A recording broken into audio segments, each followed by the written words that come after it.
Hello and welcome to Tech for Non-Techies, the only podcast that demystifies the fast-growing technology sector. I'm your host, Sophia Matveeva, Chicago Brief MBA and tech entrepreneur. My aim here is to give you the skills, knowledge and confidence to find opportunities in the tech sector, whether that's through founding a company, getting a dream job, or bringing a fresh perspective to your work.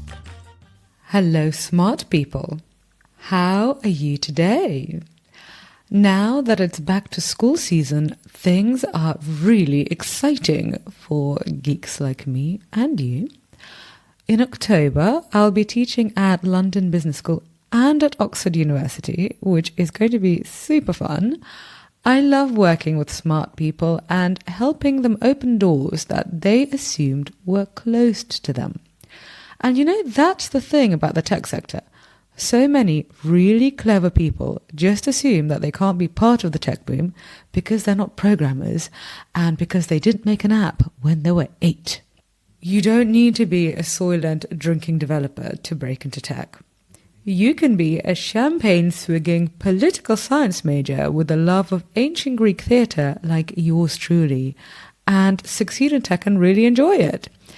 And this brings me to a lovely note that I got this morning from one of my students. Aisha Johnson is a fellow University of Chicago alumna who has taken my Tech for Non-Technical Founders course. And she said this: as an alumna of U Chicago, I studied courses in policy, social impact, and business. However, I never knew what it meant to build a tech-enabled product. I turned to a fellow alum and I joined Sophia's Tech for Non-Techies and I never looked back. Now I can have impactful conversations with tech experts. I was so proud when I read this, so I just had to share it with you because I love you and I'm kind of hoping you love me too. If you want what Aisha's getting, then I have a free class for you called Break into Tech, Masterclass for Non-Technical Founders. It's taking place on Wednesday, so literally the day that this comes out, and then there's also a repeat on the following day. The link is in the show notes, or just go to techfornontechies.co/free class and snag your space now. Today, my dear smart people, we are going to hear from another non-techie killing it in tech, Mr. DJ Johnson. DJ started his career as an NBA player and now works in cloud computing at Microsoft. And I think that's really cool. If you want to build tech products, invest in them, or lead digital transformation into a large company, you need to have a basic grasp of what cloud computing is. Listen to this episode to learn about the cloud, explained in actual human language, not Soylent tech speak. And also watch out for the case study that DJ shares about how he helped solve a business problem with tools from the cloud. Remember, technology exists to solve problems, not to just sit there and scare the shit out of you. As a non-techie, your job is to understand the basics of tech and then link technology to solving business problems. And I do have a quote for you this week. I haven't forgotten our new tradition. This week's quote comes from Bill Gates, the founder of Microsoft, who said that information technology and business are becoming inextricably interwoven. I don't think anybody can talk meaningfully about one without talking about the other. Bill, if you're listening, this is exactly what we're doing here. So let's get on with the episode. Enjoy. Welcome to Tech for Non-Techies. And my first question to you, Derek, is am I saying Derek or am I saying DJ? What's the right name? DJ. My father's name is Derek. So funny story, oddly enough, my grandmother used to call us both by the same name. We used to both turn around all the time. So I was like, since you gave me your first name, I'll be gracious enough to take just the initial. So you can call me DJ. That's a really cute story. Yeah. So, yep. DJ, you currently work at Microsoft. Would you be able to tell us in really simple ways what it is that you actually do at Microsoft? Yes, no, perfect.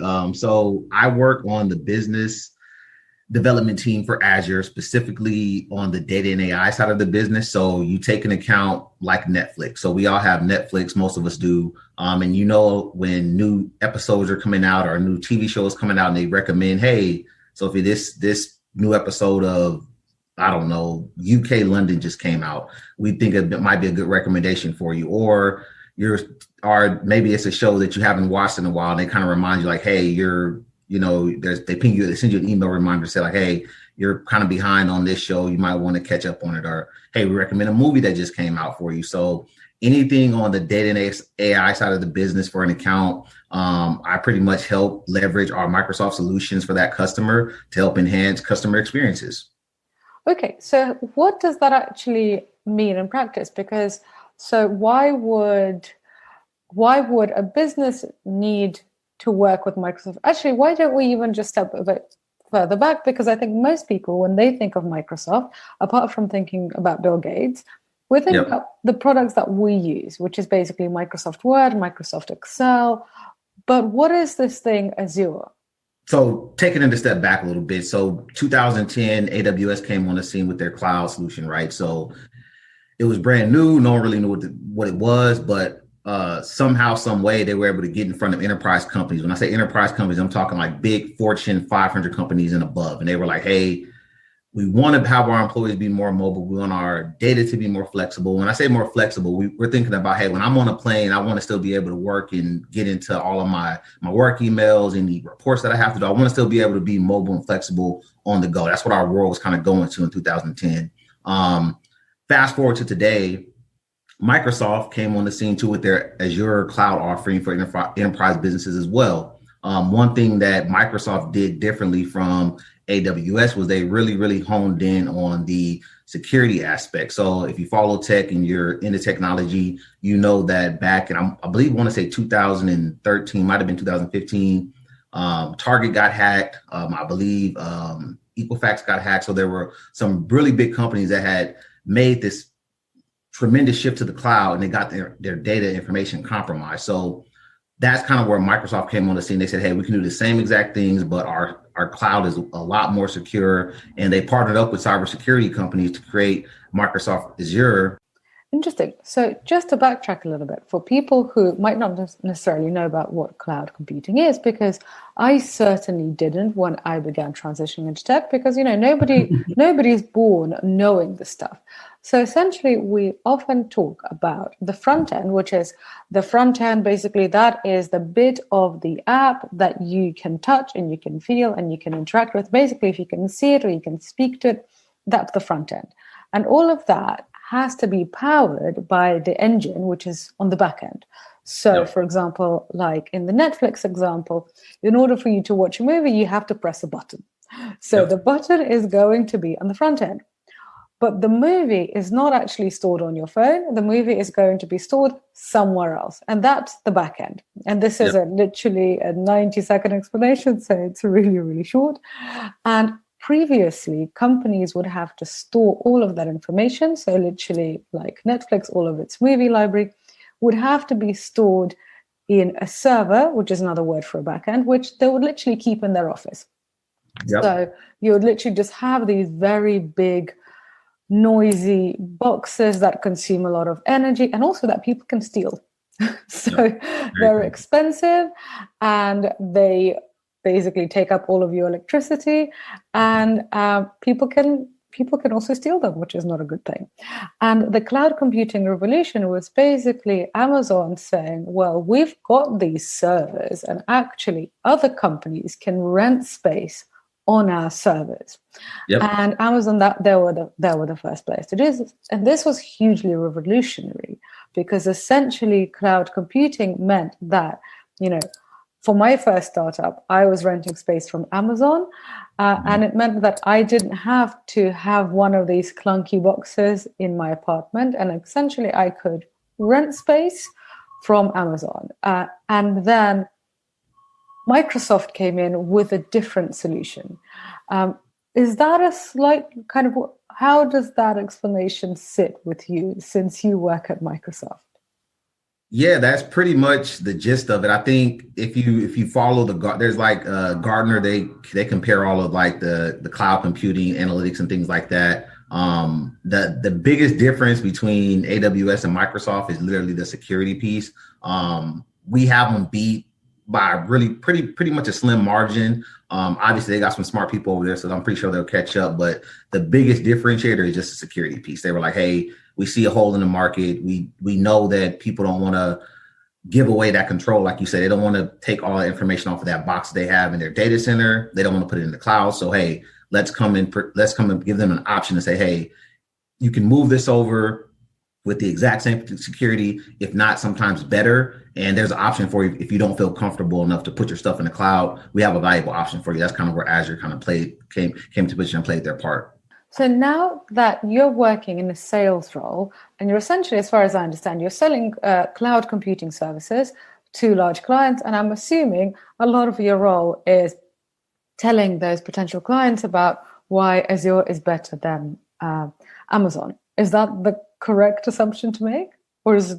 No, so I do more of a, so I feel like in sales, you're always, they call it hunting and farming. So I feel like you're always going to be hunting, right? You got to go find new business within your accounts, new connections. You got to make sure you got your ears to the streets just to make sure if anything's going to change, you can be privy to that information. The farming aspect is more the relationship side, right? We're on a place to build out a roadmap for your organization's success. So you're not going to be doing as much hunting, right? You're going to be really kind of that trusted advocate to understand where they're going and what they're doing and how can we leverage what you have right now to get you where you are. So my role is a little bit more on the farming side where I have a set of accounts.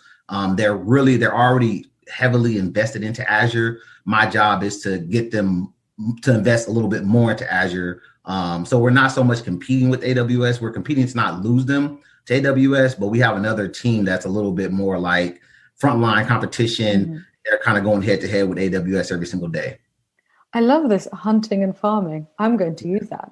So, what is it that you need to understand about your clients in order to say to them, yes, you are going to need more cloud solutions? Because I'm assuming that this is a conversation, when you're having these conversations, they're both about business strategy, but also about technology strategy. So, obviously you don't need to give us any company names, but could you just tell us, what are those conversations like? What kind of information do you need? Yeah, so I call it, it's like controlled chaos. And it's one of those things where you got to have that balance, right? And I think that's why Microsoft, they seek people like myself out, because I have a really good understanding of business, right? So you start talking about, marketing, sales, finance, HR, all of those companies combined at one point within the organization. But then how do you kind of cross-reference those departments to make sure that they're working together to make sure that you can reach your overall goal? But then it's also like, okay, you want the HR department to work with the business team on things, but how do we get that communication going, right? And that's where the technical piece comes in at. So, for example, we had a client recently where due to COVID, they were always in the office. Like everybody was in the office all the time. And a lot of times if something got held up, whether it was a financial report or maybe it was a marketing insights report that came out, they could literally walk over to the next department and get their questions answered. Due to COVID, obviously internet restrictions and their cloud wasn't as fast as it needed to be. Their turnaround time for answers I think it was as down as high, it was up as high as almost like 72 hours, maybe plus more, to get a response. So that literally would be like me sending you an instant message saying, hey, did you get that report back? And then I'm not hearing back from you for 3 days. And this is on instant message, right? So we had to get with them to get all three of their departments in the room. Hey, what problems are you guys having? And ironically enough, they were all having the same issue. So we were able to do a POC, which is a proof of concept with them, with one of our solutions. We're able to merge all three of those departments to be able to communicate seamlessly on one line. And that turned their turnaround time from 72 hours down to 4 hours. Because a lot of times you have people that are on different aliases. Like, take myself, for example, like I'm on the business development team. So I'm not going to have access or be privy to information that's on the software engineering side for Microsoft. But that's not to say that we're not going to cross paths at some point. So we were able to kind of merge all those things together for them. And we call it a digital transformation. And, now they're up and running. Even with COVID, they're still going to keep that solution in place because they realize that the value of one, the communication, and then two, the turnaround time for their customer success, it was through the roof. So that's kind of what I do day to day in a nutshell. I pretty much help companies solve problems that they're already probably having or that they did have. That's a really interesting example of how a very clear problem then translates into a technical solution, because I think techies and non-techies alike tend to get so enamored or freaked out by technology that we tend to think, like, let me talk about engineering terms. What engineering goals should we have? Well, actually, it's not about engineering goals. It's about, if I send you a message, will you, if I send you an instant message, are you going to see it instantly, or are you going to see it in 3 days? And that's something that non-techies can completely understand. And then technology is just a way of solving that problem. So what did you have to learn about technology in order to do this? Because even just the terms, you had to learn quite a lot of new jargon, for example. So what are some key concepts that you had to learn in order to do your job well? Yeah, I think the biggest thing was understanding the access points, right? So when you go into an account, when you go into an account, just like we were talking about earlier, right? Mm-hmm. You got the front end, you got the back end, and most people think, hey, if I push a button and I want to request something, it should automatically come to me. Mm-hmm. But that's not the case a lot of times, right? I think that's one thing that I do love about the cloud is there's so many different level of restrictions and things that you could put in place for your organization to keep your information safe and also give you guys flexibility, right? So prime example, right? If before with the team, they were trying to send over these like marketing analysis to finance, but the finance people didn't have access. They're like a regular finance, everyday working finance person didn't have access to that. Now, obviously the chief financial officer had access to it because they need to have access to the information. But if I would want to send over just a generic report for something that for a marketing campaign that we ran a week ago, that person could not retain that information. So then you kind of get into like, okay, so here are different access levels that you have to have access to. Here's kind of how we want to operate it. What does that look like for licensing, right? Do you have to have a special license to have access to the information, or do you want to give people at a certain level access to the information? So I feel like there's always something new that I learn every single day. One thing that I kind of fell in love with when I got to Microsoft was the ability of things that we have to kind of merge from your on-premise. So what on-premise is all the data that you kind of keep, like you said, in that little box. There's a way in which we can copy that exact replica into the cloud for you. So pretty much you still retain control to it, but then your employees will have access to that information in the cloud, whether they're traveling abroad or they're working remote. So there's just certain things that you kind of, like you to your question, that pop up on my day-to-day job that I'm always learning. So I don't worry so much about what technical things that I don't know yet, because I have a team for that. But every conversation is a little bit different. And as I'm having these conversations myself, I'm learning too more about just the technical side of how the tech and business world kind of come together, and how the influential role that it plays in our everyday lives that we don't even think about because we're just not privy to it. And when you're, just with your friends, so, you're at a bar and you're having a drink, and then your friend says, so how's work? How much do you delve into this?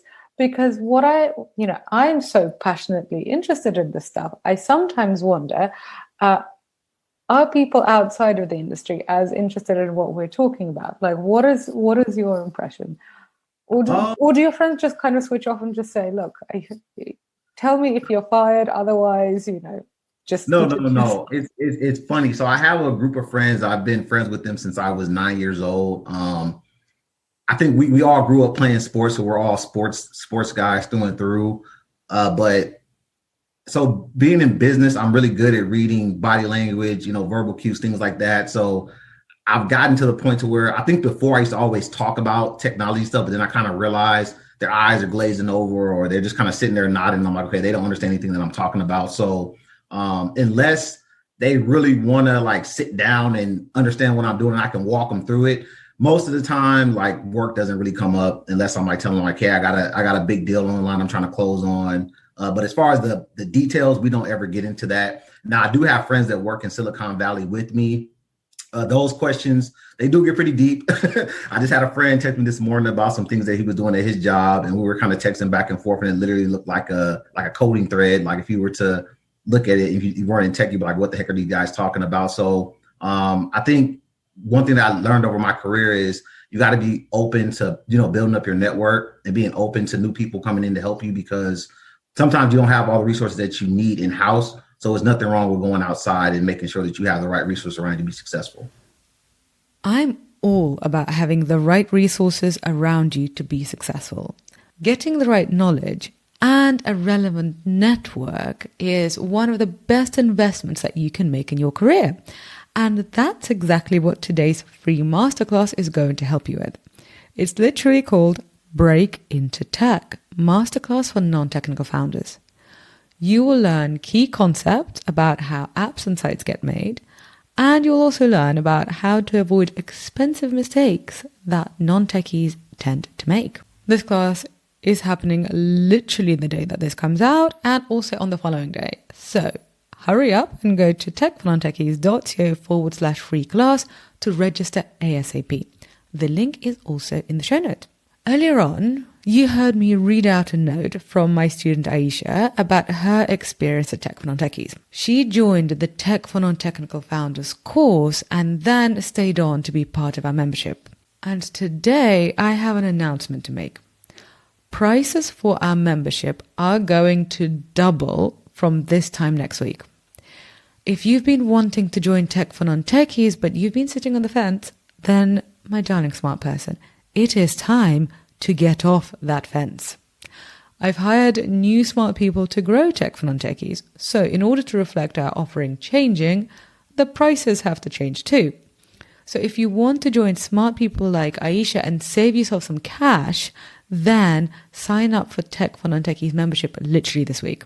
Just go to techfornontecchies.co/membership or check out the link in the show notes. As you heard from Aisha's note earlier on, our membership is your guide in the jargon-filled world of tech. We have live sessions and masterclasses with expert teachers. You also get coaching sessions with me and learning notes on key aspects of technology like AI, product management, and the app economy. Our members include alumni of Harvard, Oxford, and the University of Chicago, people who are buying companies, building businesses, and leading innovation. And honestly, this is pretty epic. And I am so proud of my members. To join us before prices double next week, just go to techfornontecchies.co/membership. That's it for now, my dear smart people. Have a fabulous day, and I'll speak to you next week. Ciao.